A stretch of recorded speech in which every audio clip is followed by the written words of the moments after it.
Hi friends, எல்லோரும் எப்படி இருக்கீங்க? நம்ம வீட்டில் லட்சுமி கடாட்சம் கிடைக்கணும் அப்படின்னா நீங்கள் பூஜை அறையை மட்டும் இல்லை, வாசலையும் தண்ணி தெளித்து கோலம் போடணும். நிலைவாசப்படியே சுத்தம் செஞ்சு அதுக்கும் கோலம் போட்டு 2 சைடும் தினமும் மாலை வேளைகளில் விளக்கேற்றி வைக்கணும். அதே போல் பூஜை அறையை எப்போதுமே சுத்தமாக நீட்டாக வாசமாக வச்சுக்கணும்.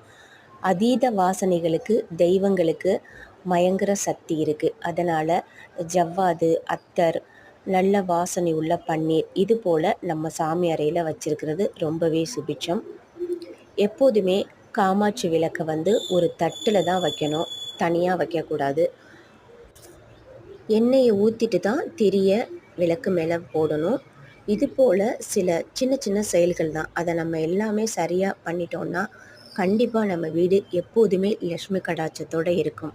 வாழ்க வளமுடன்.